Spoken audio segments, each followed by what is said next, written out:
Happy Monday to everybody. You made it through another day. Mondays, the toughest ones to get through. It's the Monday Smash. I'm Aslan Hajivandi.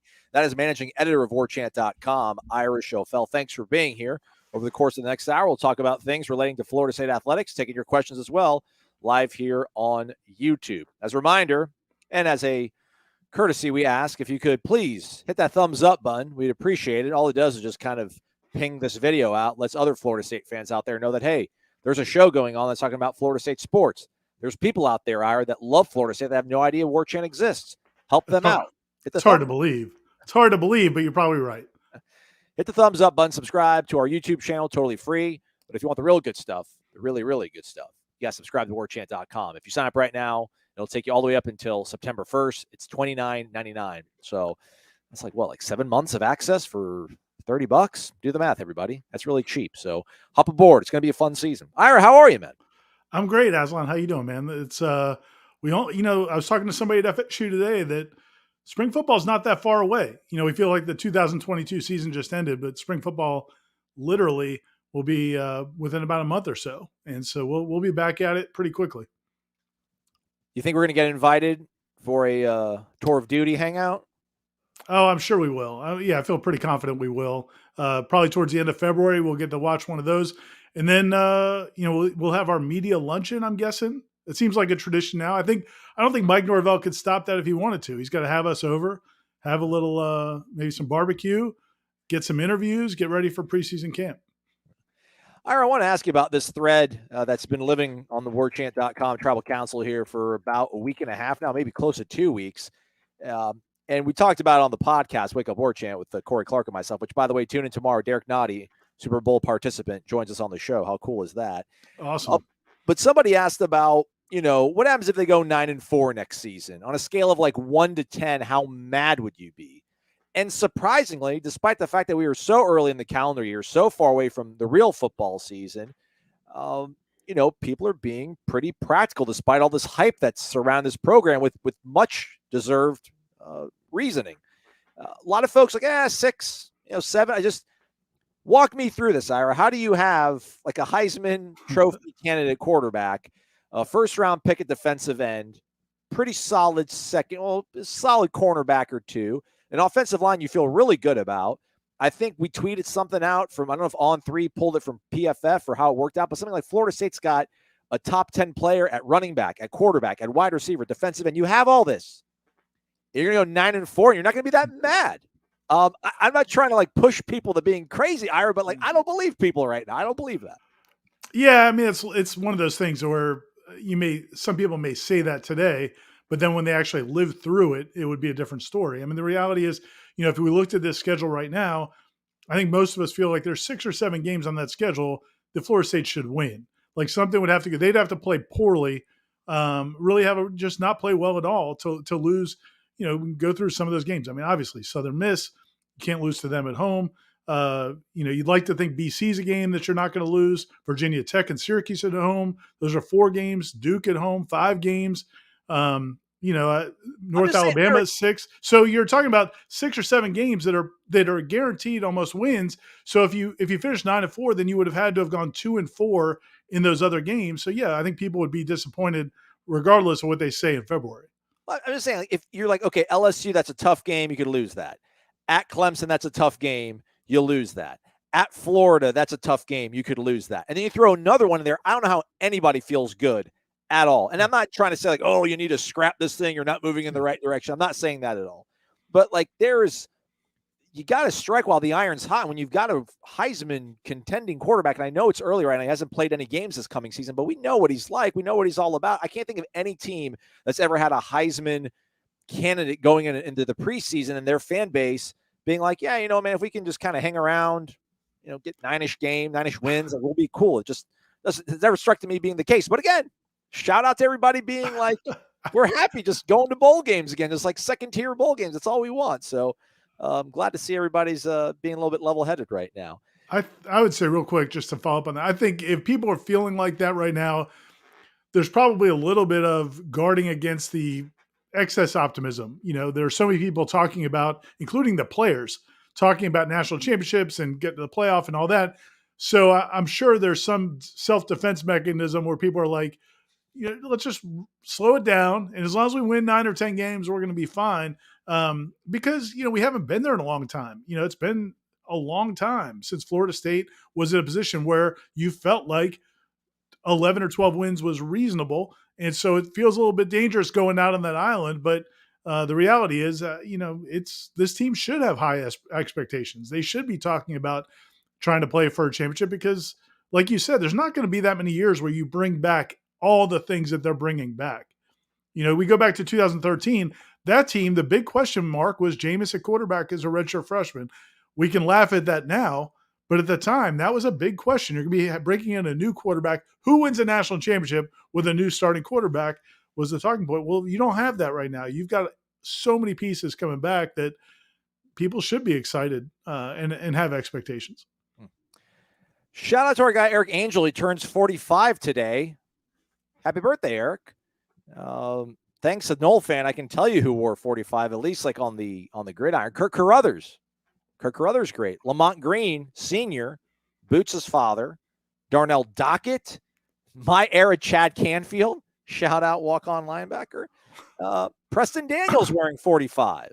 So there's some good guys. Delvin Purifoy as well. Can't forget about Delvin. The great Delvin Purifoy, who didn't see the field a whole lot, but he was here for a while. Thumper. He was a thumper. He was a thumper linebacker. In an age of sideline to sideline linebackers, he was a Big Ten linebacker. We needed a thumper. Here. Yeah, I guess the cavalry's coming in on your side here. Totally, Noel says it's just to guard our expectations. Yeah. Folks saying that they would be relatively content, I guess, with a 9 season. Kayvon says spot on, Ira. Tempered expectations until I see that head gleaming. I can't drink the Kool-Aid. So yeah, I guess that's look at you, man of the people, Ira. You know what's going on with the rank and file. All right, I got a text message from one of my buddies in the group chat. They come to me for college football news, like because I'm the expert or whatever. Because they should. Yeah. They should go to warchant.com, I tell them. Just go to warchant.com. You can read all of it there. You would have known about it instead of asking me and blowing me up. You could make a little side hustle, give them a discount rate on the Aslan text line. Yeah. You were on the podcast yesterday, and we talked to you about NIL, how that's kind of emerging as a important issue now, even for the Florida legislature, as they have a special session this week, and seems like someone will get pushed through here to remove some guardrails and make it a little bit of a level playing field for the universities in this state when it comes to NIL. Some people out there, conspiracists, think that maybe this whole, Jaden Rashada situation where it led him to signing a deal apparently with Miami, but then deciding to go to Florida, but then backing out of his national letter of intent. Now he's at Arizona State with our guy, Kenny Dillingham. The Athletic has reported some numbers on this, actually, Ira. And my buddy sent me a screenshot, and he's like, hey, man, like, is this true? And, I don't know what to really say to him. I'm just like, it sounds probably right. But we look at some of these numbers here.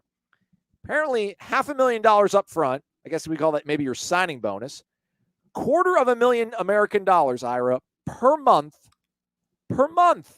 as a freshman. And you folks can see the numbers, the rest of that on your screen. Now, if you were to stay all 4 years, Ira, and collect in full, it would have came out to $13.85 million. That was the number that was floated out there. I don't even know what to ask you, Ira. Can you just react to those numbers? Are they real? Who could have thought they were real? Just react, Ira. I don't know what to even say. I do think they're real because, when it was first reported, I'll be honest with you, when the Orlando Sentinel first put out the number 13 million, I was like, that can't be true. There's just no way. And then, you talk to some people in the business and they're like, no, it probably is true. And it's not because this is happening all over, but this was a unique case. I think what happened here, and, we're not Florida Gator smash, but just to talk in the story, because I think when something like this gets reported, everybody thinks that this is what's happening across college football, and it's really not. This was a unique situation. I think you had a situation where Florida didn't have a quarterback committed. They were concerned about that. I think the collective was concerned about that. There was a lot of hype about Rashada when he signed, when he committed with Miami, and there was talk about $8 or $9 million. I think some boosters, some donors, somebody got the bright idea, hey, let's go get that kid. He's up for bid. Let's go bid more than Miami did, and we'll go get him. And then that's going to help Billy Napier put together this great class. And we'll be, maybe it's a lost leader. You invest this money and we'll go and have success. And I just think that it sounds like whoever the money people were that pledged it or said they were going to give it backed out at some point. Now this collective is holding back. I don't think these guys at their collective just came up with a number and said, we're going to do it. I do think there's probably a big donor or two that said, yeah, we're good for it. The problem is, man, like until you get the money or until you get a signature, you don't know if it's good. I mean, I go back to, I think we've talked about this before, when Coach Bowden was here, towards the end of Coach Bowden's tenure, there was some influential donor or two that said that they would write a significant check if Bobby Bowden was no longer the head coach. They moved on to Jimbo Fisher because they were so worried that Jimbo was going to leave. And I'm not saying that's why they pushed Coach Bowden out, but they did end up pushing Coach Bowden out. And I don't believe that check ever got written. And it was a substantial check. So you can't, so I think that's the mistake here from the collective standpoint. But I don't think this is common. I think this was a unique situation. And but I do think those numbers are legit. I think that's what the kid thought he was going to get. I do think it's interesting, like the de-escalating scale. Like, what are they thinking? Like, you're still here in 4 years. You must not be very good. So we're cutting you down to like $195 a month. We're not going to be paying you $300, $400 a month anymore. We're going to cut you back to $195 a month. So the whole thing's crazy. But I just want to emphasize, I don't think this is common. I think this is an outlier. It's incredible. I just, the Florida law or whatever. So the NCAA, when they approved and allowed NIL to be, a thing here in college athletics, the whole thing was you just have to abide by your state laws. Well, the Florida state law, as you pointed out, Ira, in stories and podcasts, was to kind of insulate universities from possibly getting in trouble if the NCAA wasn't going to allow NIL. They kind of tried to get ahead of the curve, but then the NCAA ends up putting rules into place that was kind of like, yeah, whatever, it's open season, just follow the rules. Meanwhile, Florida kind of set some pretty strict rules when it came to protecting their universities. So Billy Napier can't directly, right, by the rule, by letter of the law, cannot directly kind of negotiate and get everybody coordinated here to get this sort of deal set up. But man, you have got to be aware of this if you're running your football program, that your boosters are offering up this amount of money to a kid that's totally unproven. And you're a first-year coach coming off a pretty rough season. I don't want to say I don't envy the guy, but I'm glad to see the misery going on down there. That's got to be a crazy sort of element in play here too, right? Like how do you react when you find out that people, within your orbit are offering this kind of money to an unproven commodity? That's some of the chatter out there is that they didn't, that Billy Napier was not thrilled about that number when he was made aware of it. And so maybe that's part of why the thing fell through. What's going to be interesting to it from a fallout standpoint, as you said, it is legal to have NIL deals in Florida. We see them all the time. Florida State guys have them all over the place. Where this still the book on this may not be closed, because now that this is all out there, the NCAA is saying that they are going to investigate these things. And if it is pay for play, where you're offering somebody an inducement before they're on campus, before they've committed to your school, before they've signed or enrolled, that's going to be a problem. And the NCAA, a lot of people can roll their eyes and debate whether or not they actually think the NCAA can do anything. They're making every indication that they are going to pursue this kind of stuff. And they've come out with this guidance recently where they're basically saying you're guilty until proven innocent. They're going to go to schools and say, this is what it looks like. This is what we see. Show us how you didn't violate the rules. Florida could be in trouble with this. I mean, and again, I say that with kind of a jaundiced eye because I know, like everybody else, that the NCAA has been pretty impotent the last couple of years, but they're rattling sabers like they are going to get after it. And this to me, looks like the prime example in some of the stuff that's, been happening at Miami with John Ruiz being so public of cases that they're probably going to be looking at. Not going to play my music, Ira. But I have to show enthusiasm. Look at this guy. Chris Morgan, let's go. Who's Chris Morgan? I've never seen him on one of our shows, but he's coming in for you, Ira. Here we go, man. Welcome in, Chris. Dude, Chris. Thank you, sir. Respect, man. Great job as always, guys. Really enjoy your content and hard work. He's talking about Ira. If you are the NCAA, along with the school presidents, do you really mind private collectives paying your players? Can you imagine the NFL having someone else pay the salaries of your players other than the actual team?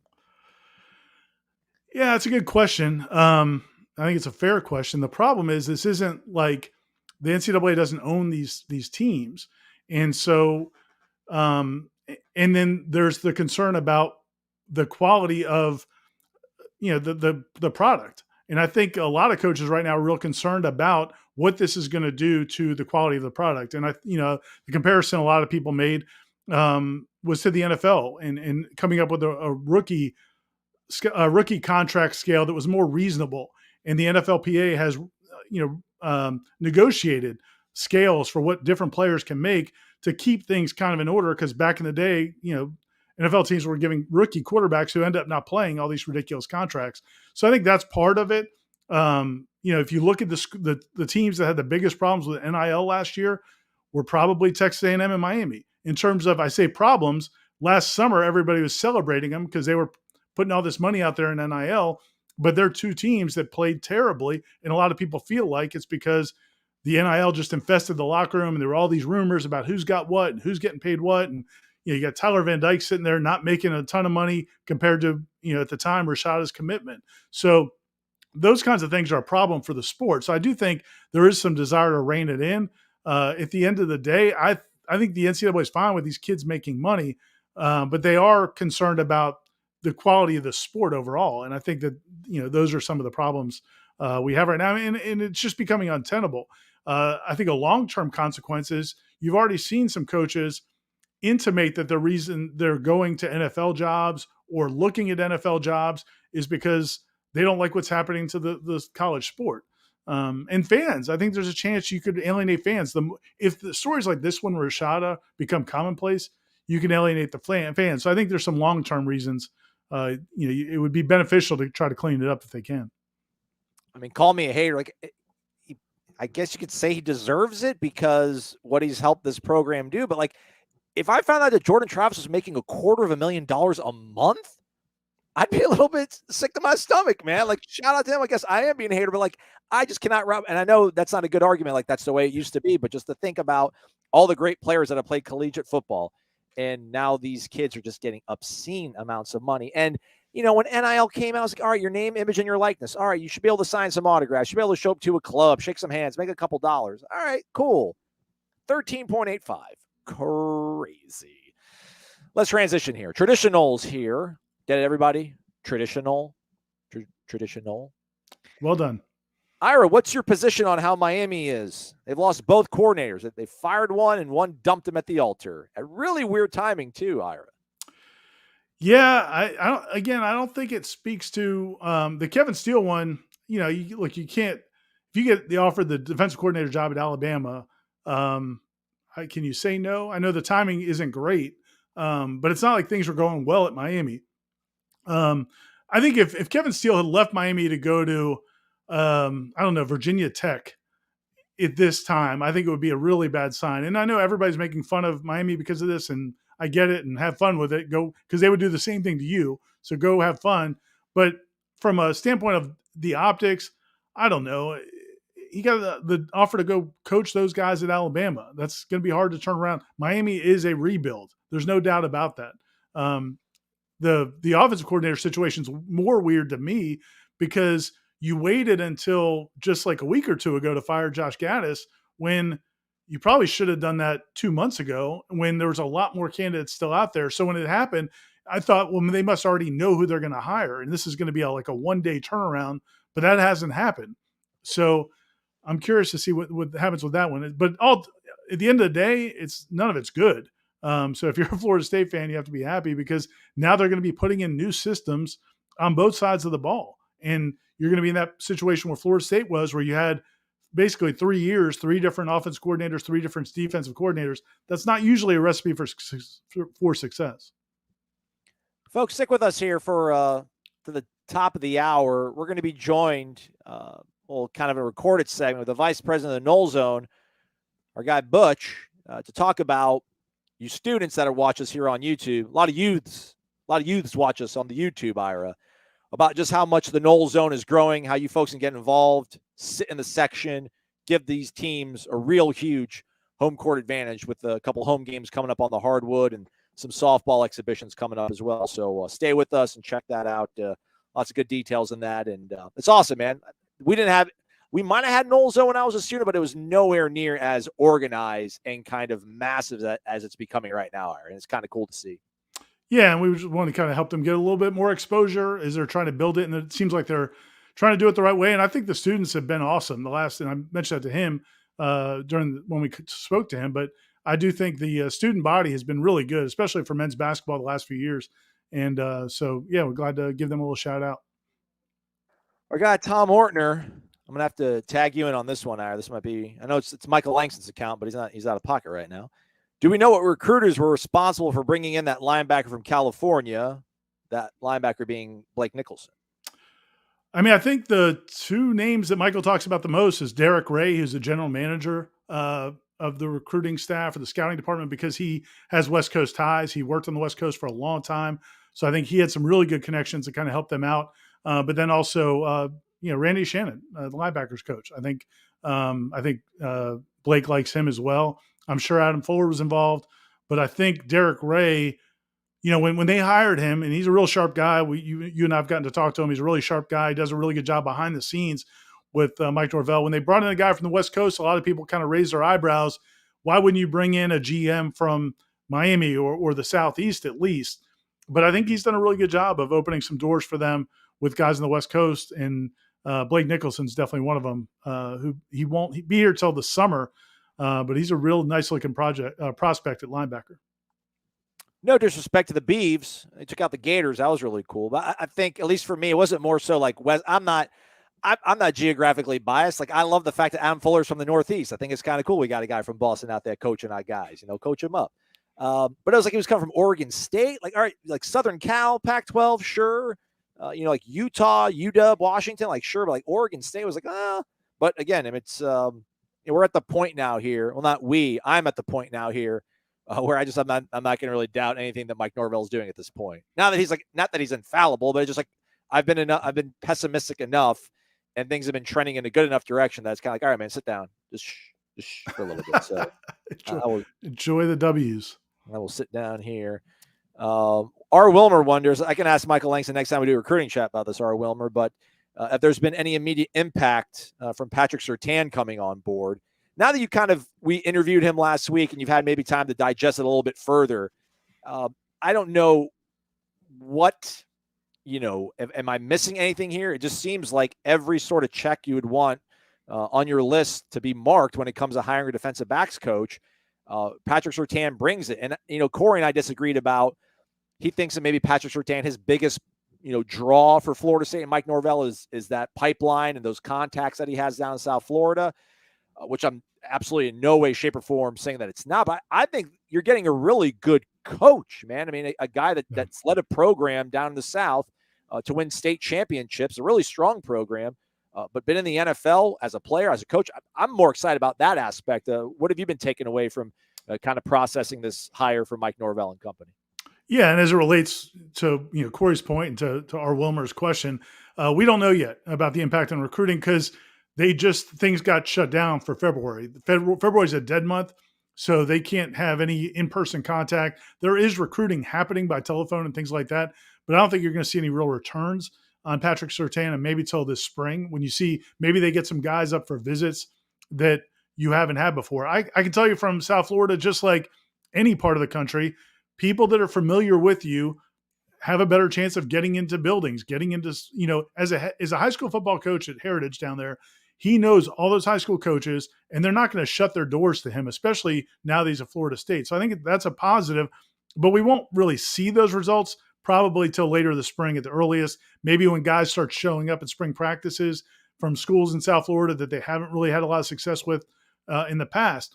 But I agree with you. I think from a coaching standpoint, a knowledge standpoint, and that's something that Brian McFadden, a friend of all of our shows and Warchant was talked about when they hired him, was when Brian McFadden played in the NFL, he would go to Pat Surtain for advice on playing cornerback. I mean, he's a guy that would share information with other players, and and they went to him because he was seen as a good teacher and a good communicator. So I think there's evidence to what you're saying. The other piece of it that we haven't really talked about a lot, but I think is really important, and he talked about it during his interview some, is that he kind of knows all these guys. So it's going to be a pretty seamless fit. He coached, or excuse me, Randy Shannon was with the Dolphins when he was a player there. Being in South Florida, he's got a very good relationship with him. He's originally from New Orleans. David Johnson, the running backs coach, is from there. He's got a lot of connections to these guys way before they ever got to Florida State. And the fact that I'm not saying they all signed off on it, but I would imagine none of them balked at it. I think they all probably thought it was a good idea, and it could be a really seamless fit from the standpoint of just the camaraderie and the coaching staff, because I think they've got something good here, right? I mean, like, you're there every day too, right? You could speak to it. They seem like a coaching staff that likes each other, that gets along well, and that may sound kumbaya-ish, and who cares? We've all been around football staffs that didn't get along well together, and it does make a difference. And so I think that standpoint, it should be a pretty seamless transition adding him to the staff. Yeah, I wonder who was the most instrumental in making this happen. Obviously, Mike Norvell's got to sign off on this thing, but I wonder if like Randy Shannon brought it up, and I was asking, Corey, like, I wonder if this will be like one of the bigger recruiting pulls for Randy Shannon. I don't want to give him like too much credit, but I think there had to be something there that helped kind of bridge some contacts between these two parties when it's Florida State, Mike Norvell, and Patrick Surtain. And, maybe linebackers not where everybody wants it to be, but if you can bring in a guy that's got NFL pedigree, that knows how to instruct, that knows how to coach, and make the players be able to absorb it and put it into place, and then recruit South Florida, like, I mean, golly, that's a great asset that Randy Shannon's added to your room, Yeah, and I'll say this, and I've said it before, so if people have heard it before, I apologize, but going down there to South Florida and watching them at those youth clinics they did during the pandemic, when they couldn't host camps on Florida State's campus, they went to youth clinics around the state. I went down to South Florida and watched these high school coaches interact with Randy Shannon, and he's kind of got a little Godfather feel about him, man. He's not going over to talk to them. They're kind of coming over to talk to him. He's, and again, I know recruiting fans feel like they need a stronger recruiter at that position, and he's not a dynamic social media recruiter and all that, but he is very well connected, very well thought of. So I do think that was definitely part of it. I'm with you though. I'd love to know who had the light bulb idea, because I'm sure they all, when they heard the idea, thought, oh, just like we did. Well, that makes sense. But who would have made the first one to actually think about it? Because I don't think Patrick Surtain applied for the job. I think somebody had the idea, sold Norvell on it, or Norvell had the idea and went after it. But I would love to know the first spark where that came from. Well, when we have that luncheon, yes, certainly ask him. So, Coach, we're coming with that question, so be prepared. Or although I don't know, maybe Jeff Cameron will ask him. I think Jeff and Coach Norvell have a one-on-one set up here soon that you can check out on the Jeff Cameron Show, which is 1 to 3 o'clock right here on this very YouTube channel, Warchant TV or 93.3 FM on your terrestrial radio in the Big Bend. Ms. Carol Palalis says, we need to take advantage next season of Miami and the Gators being train wrecks with their programs. I guess you can really say quarterback too, right? And for that matter, Clemson, because they're breaking in a new quarterback. I mean, we'll start digging into the season more as we get closer to it, Ira. But, again, we talk so much about all the returning pieces for Florida State and how that makes you feel really good. You look at the schedule and it seems quite manageable.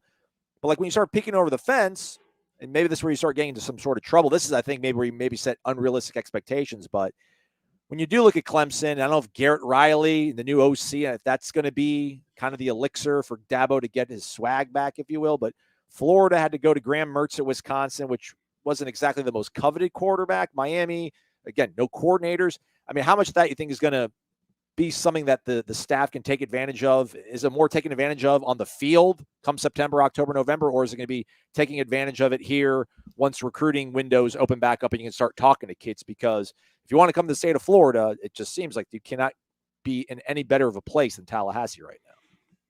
Yeah, I mean, Florida State's definitely riding that momentum, and they're trying to capitalize it and recruiting. Of those three teams, though, I think Miami's the one, my opinion. I don't know what you think, Aslan, but I think Miami's the one where you should have a distinct advantage over them for the next maybe couple of years, unless they get something dramatically, some just huge game changers on offense or defense. Now, I do think whatever Miami does on offense, if they go back to something, Florida, Ira. I just think that I saw them play Florida State 3 Right. months ago. And I felt like from a talent standpoint, I think, Florida State's not going to have a huge advantage on Florida or Clemson, really, from an advantage standpoint. I do think Clemson's got the issue of their quarterback, and it'll be early in the year. Miami's the one to me that, That's I fair. think Florida State's a more talented team overall, but Florida, man, they've recruited pretty well, and they've got really good players. When you watch that game this year, I didn't look at those two teams and say, yeah, Florida is definitely a weaker team.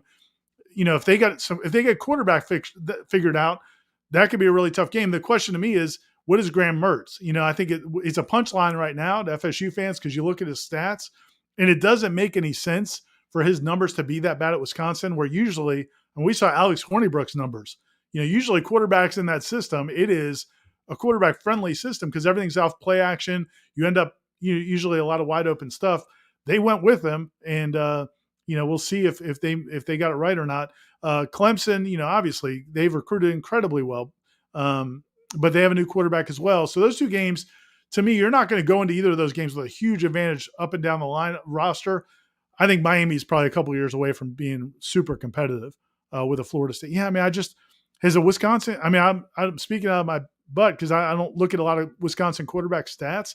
I can't imagine many guys have 19 and 10 I as think that's Wisconsin about quarterbacks. par for the course, man. Ever since maybe Jim Sorgi, man, they just you hand the ball off and you make a couple good throws, and that's kind of your recipe. I mean, listen, he threw for 9-5. He scared one of their other quarterbacks off, coming off like a 9-5 ratio there in 2020, like in the COVID year. So, I just, it's not it's not the greatest pull, not the greatest pull at all. yeah. So we'll see. I mean, if they get that right, then I think Florida can be tougher than we think, especially, the fact that you're going there. But Miami, I just think they've got a much bigger issue. And then that was before replacing both coordinators. And now replacing Gaddis may be a positive over the long term, but in the short term, you're going to a third different coordinator in 3 years. Yeah. Again, I don't know. Joe Brady, I don't know if that was one of those, wishful thinking moonshot names that the Miami fans are throwing out there. Like, yeah, if they got a guy like that, that's possibly an upgrade. But Man, it just seems like there's a lot of, there's no, there's no open chairs out there. I mean, this musical chairs thing of getting a coordinator, like they all got their seats. Like there's not a lot of guys just kind of dangling out there for you to go nab up. But I guess they're talking about was Toledo's head coach or somebody like that. They're mentioning, yeah, because your point. I mean, Alabama. Moorhead. I'm not sure. I just saw something on social media earlier today. I didn't really read it, but because there's been a bunch of different names floated out there. But you're right. I mean, Alabama was one of the few programs that can just, in February say, hey, we've got an opening, and just go pluck whoever they want. Miami's not that attractive, and you can throw a lot of money at it, but how much job security does Mario Cristobal have in 2 years from now? So that it could be challenging for them to get a good candidate. Yeah, I mean, Joe Moorhead, the coach, was an OC for Mario in Oregon before he left to take that job at Akron. He was the head coach at Mississippi State, I think, for 2 years, and then got fired, and then went to Oregon as the OC. So, and there is some, overlap there. But again, I don't know how much of a threat that really is, especially if they're going to ride with Tyler Van Dyke, because it seems like Moorhead likes that kind of two-dimensional threat, which I don't think Van Dyke really brings to the table as much. David Spangler asks, Ira, how close to retirement do you think is Coach Hamilton? And is the way the season going and the impact of NIL hastening it? I don't know that it's hastening it unless they don't have a good year next year. That would hasten it. I think, last year gets compounded onto this year because it's 2 years in a row they're not very good. But last year you did have a ton of excuses. You had all those guys hurt one after another during the course of a season. When all that started, they were actually first in the ACC, and then by the end of that run, they were out of the NCAA tournament. This year, I think you have less excuses, even though you had some big ones early in the season. So it's another bad year. I would not think that Leonard Hamilton's not about to retire. So they would have to push him out. I don't know that you could do that right now. I think they'll give him one more year to figure it out, and maybe next year it'll turn around. As far as NIL, I don't think NIL is the big problem. I think they made some poor decisions in roster building. I think they stuck with some kids that maybe they shouldn't have. I think last year They signed a big freshman class. They probably should have maybe encouraged a couple of those kids to look elsewhere and then brought in a couple more transfers. They went and got a couple of really nice transfers. Darren Green, the shooting guard, that's going to help them win some of the games they've had. And then Jalen Gainey, the post player, two-time conference player, defensive player of the year when he was at Princeton, or excuse me, at Brown. He was a really nice player. They liked him a lot, but then he got hurt. So, but you should have probably gone and got 4 or 5 transfers in case somebody got hurt. So I think they made some mistakes, and I think that's been a bigger issue in just building the roster than NIL. But if they don't turn it around next year, yeah, I think there's a good chance Leonard would probably have to make a tough decision. But I would be stunned if it happened after this season.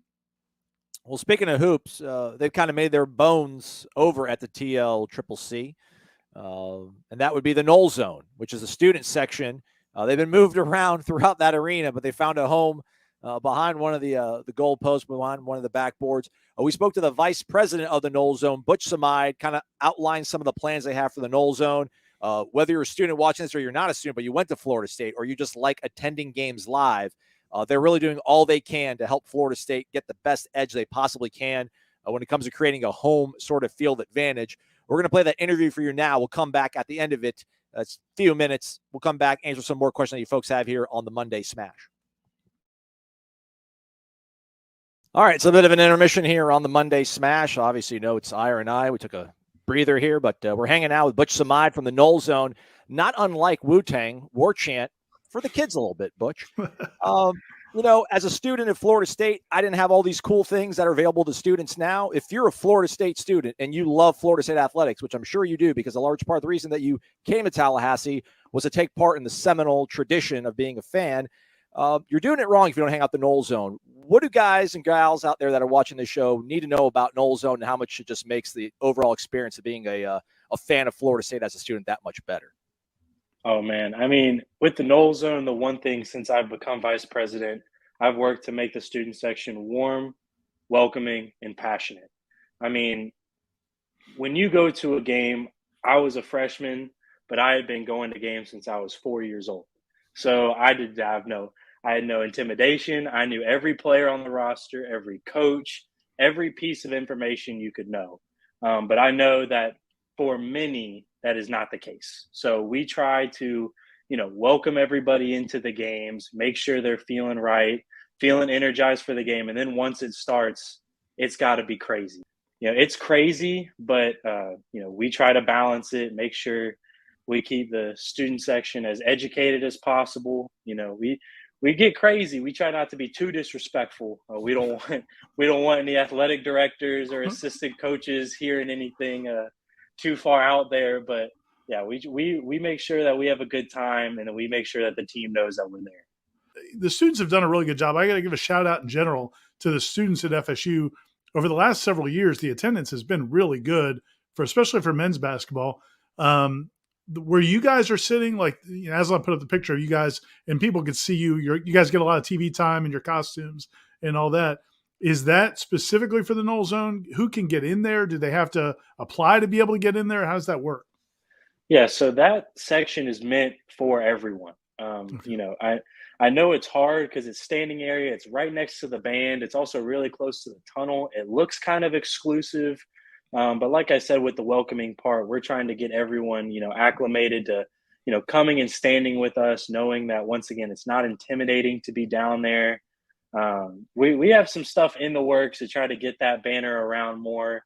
Also, one thing I want to touch on, we like to say that everyone's a part of the Nole Zone. Obviously, we have our board that you do apply for to help, run things, organize things, and everything like that. But, once the ball is tipped and everything's going, the Nole Zone is one kind of creature. And, we like to light that fire. And so, yeah, everyone can stand there. I know it's a little bit of an awkward spot. It's not quite, being right on the sidelines there like it used to be. But, everyone can be there. We're never kicking anybody out.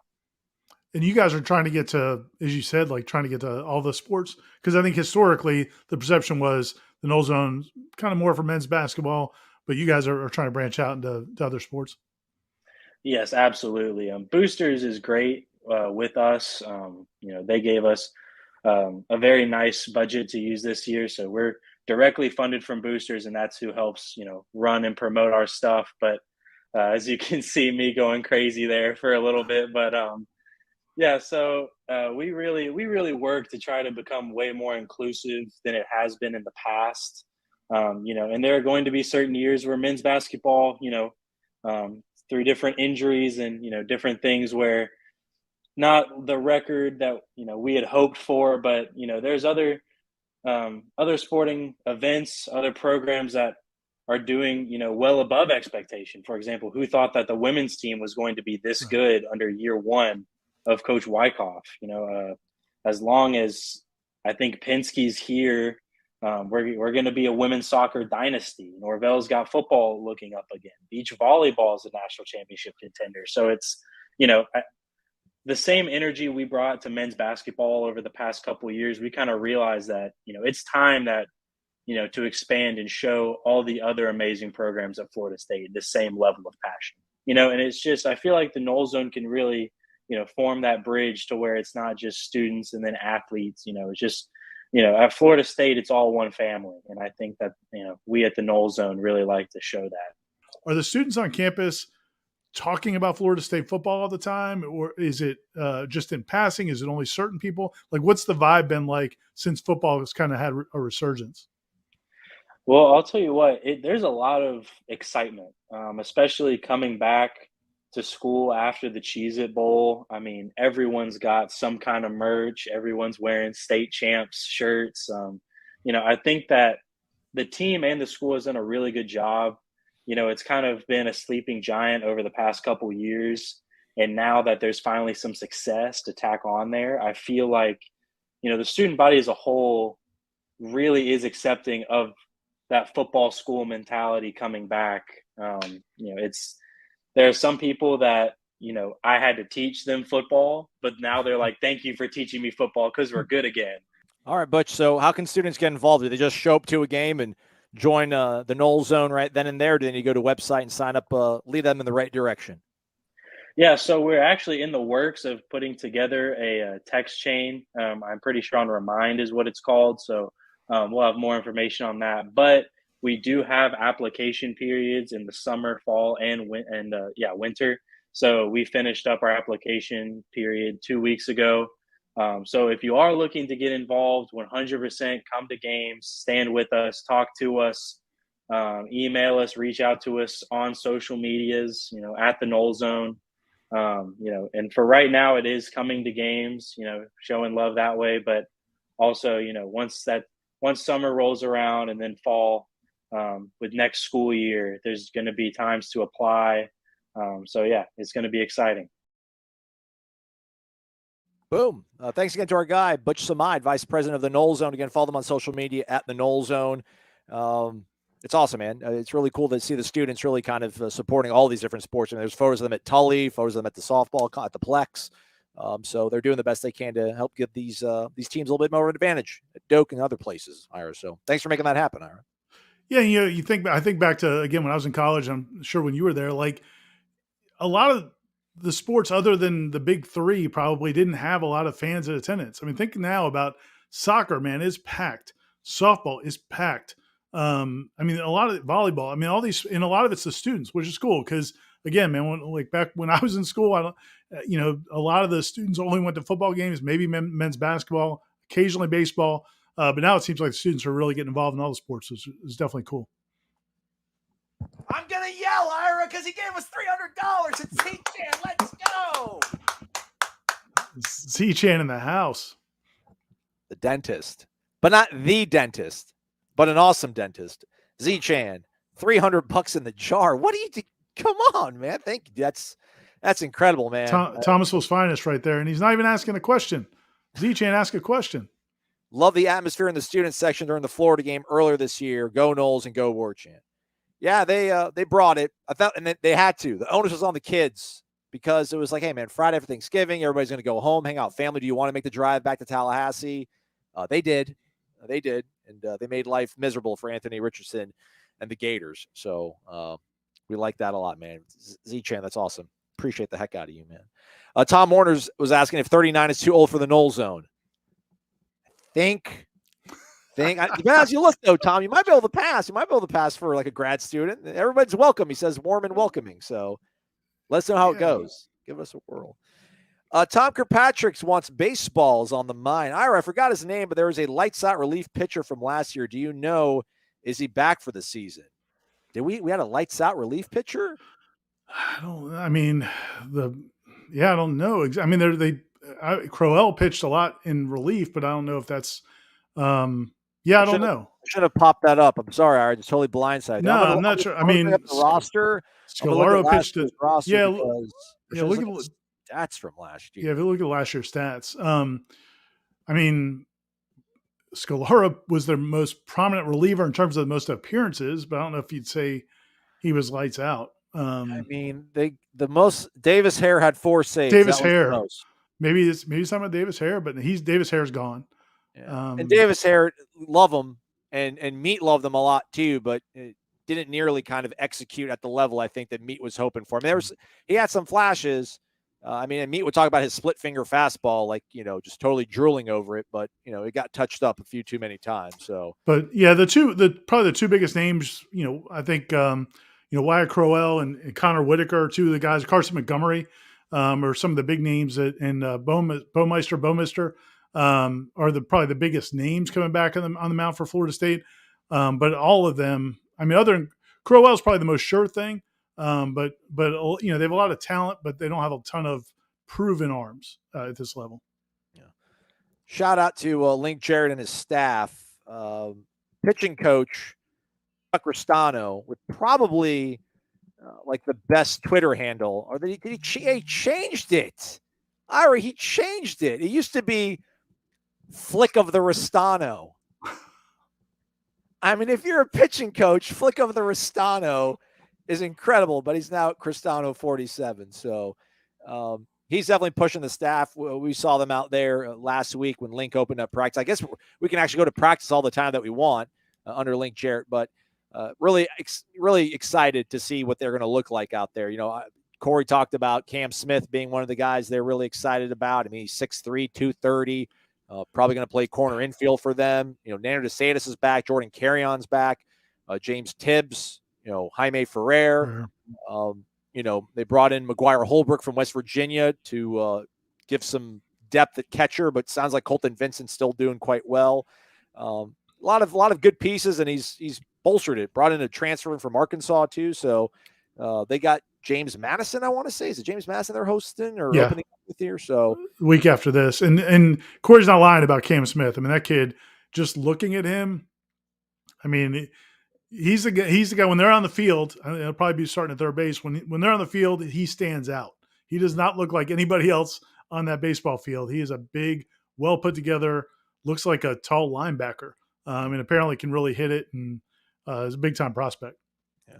Fan Day is this Saturday, apparently the 11th, and then next Friday, opening day against James Madison, 5:00 on Friday. So go ahead and check it out.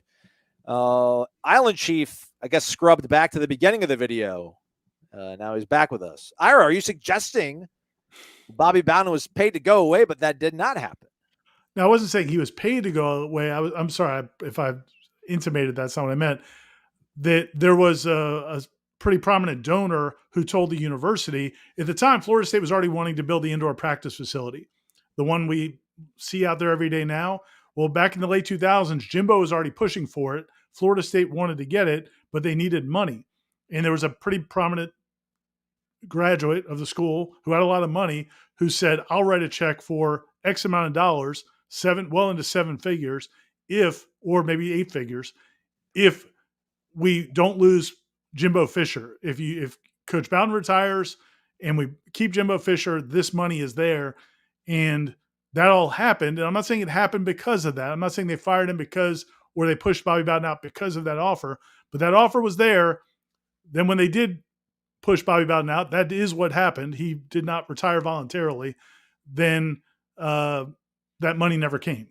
So again, the point was that's the kind of thing but no, they didn't pay Bobby Bowden to leave. They did pay Jeff Bowden to leave, but they did not pay Bobby Bowden to leave. I don't know if this ended up on message board geniuses, which they've really taken advantage of the dollar special on some of these On3 sites. They've been combing every forum on the On3 network and trying to get some fans with some really kind of out there topics and threads. I think there was one on the Miami boards, and again, I don't know how legitimate it was or not, but it said, bring Randy home. And Tom Mortner was asking, any concern of Miami making a run at Randy Shannon? Again, Kevin Seal has left the program to go back to Alabama. I mean, a concern, I don't know that it's like a program wrecker, if you lose your linebackers coach at this point in the year. But I could see it possibly happening. I don't think it's probably something he's looking to do. When that job came open, I do not anticipate that Randy Shannon got on the phone and started trying to make calls to make that happen. I think he's very happy doing what he's doing. I think he's in a good place right now with what he's doing at Florida State. Now, if the people at Miami came to him and said, hey, you need to help us out, we need to get this thing turned around, you could help us, you could be a DC again, then maybe he'd listen. But even if he did, again, I don't think it's a huge problem. I think Florida State would be able to find a linebackers coach. It's just a little bit tougher getting a high quality is there any coach that's more polarizing in both fan bases than Randy Shannon? He's up there. It's wild. Like you get some people there love him and some people there hate him. Some people here like him. Some people here hate him. I think he does. I think he's a good coach. I think he's done a good job. But yeah, it wouldn't be as big of a problem if you lost your linebackers coach. And he is co-defensive coordinator, but Adam Fuller's the defensive coordinator. Randy Shannon, that's some extra money to keep him on the staff. Tom Mortner carrying the day for us here on the program. Could you give a way too early power ranking for football, the in-state schools? He says Florida State first, then UCF, then Florida, then FAU. Big Tom Herman fan, Tom Mortner is. Then Miami, South Florida, and then FIU. Can we make fun of Tom Herman here for a second? Because I'm not going through all that. I have no idea some of those schools. But how about my guy Tom Herman? This is where like I would probably, there's a lot of reasons I would not be a good football coach, but I just don't understand how you go from, and I know Lane went to FAU, but like Tom Herman, when he was at Texas, thought he had arrived, that he was the man, that he had this thing wired, and he's going to be the next Urban Meyer. And how many years later now we're at FAU? I mean, I just got to feel like every day he drives into work, that's got to be a tough drive. Or how would you see it? You got to start somewhere, right? I think he was like a off-field analyst for the Chicago Bears.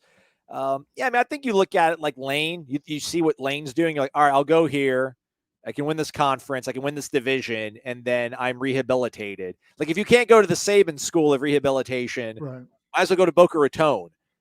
Because again, I mean, if Willie would have won down there, Willie's name probably would have been around for some, Power 5 mid-tier jobs. I mean, if he would have kept that thing rolling and kept winning 10 games, winning conference titles down there in Boca Raton, that's another story. I wonder like what was going on to that decision. But I think if he goes down there and wins, I mean, he can probably elbow his way back into a relatively respectable Power 5 job. I mean, like what if Mac Brown ends up retiring in 2 years, Tom Herman's doing well at FAU, and like you're the head coach at North Carolina? That's not terrible. But yeah, I mean, it just, that goes back to like why I was so cynical and pessimistic about Mike Norvell. It's like, man, Tom Herman was this whiz at Ohio State, winning national titles for them. He goes to Houston, beats us in a bowl game, is winning big games at Houston.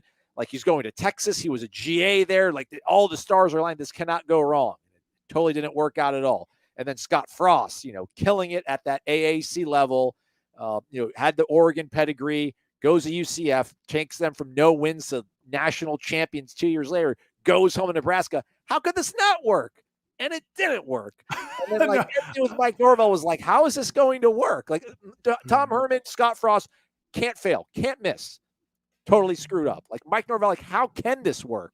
And then sure enough, it looks like it's working. So yeah, and I apologize, Tom. I can't give you an educated answer. I have not watched an FIU, USF, or really even a UCF game in a long time. So I just can't give you a great answer there.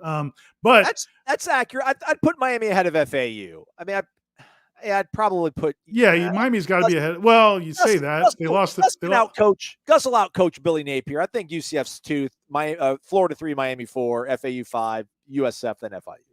That's it could be. I want to say Miami's not behind FAU, but good grief, man. Some of the losses they had last year, I don't know. But yeah, I guess it just seems to me it's more respectable to either go to the Saban home for wayward coaches or go be a coordinator somewhere. To me, I don't know, man. FAU doesn't. I don't know. That just seems like it'd be a tough one to stomach. But well, I mean, maybe it's the ego thing. Like you want to be the head coach. Like you don't want to be the coordinator. You want to be able. I think that's what Willie did. I think Willie probably could have gone to Ann Arbor, been like a running backs coach, and help recruit like a really good class at Michigan, and been part of the success they've had going to a playoff. That might have been a smarter play. And then he ends up taking the head coaching job. So it's, pride comes before the fall and all that kind of stuff. Tom thinks that FAU is better coached. Actually, dude, he maintained a lot of their staff. I mean, I know this isn't, Owls, hooting with the Owls, but yeah, they've got like a legitimate like coaching staff. They got Ed Warner's their offensive line coach. He was the offensive line coach at Ohio State. When they won the national title under Urban. There's a couple other guys that you're like, man, this guy, Charlie Fry is like an up and coming guy. They think an offensive coordinator and quarterbacks coach. I mean, they had Todd Orlando, who was with Tom Herman at Houston, and then went to Texas and then Southern Cal. Like they've actually hired some pretty good coaches. Our guy Derek Gibson, Florida State alum. There you go.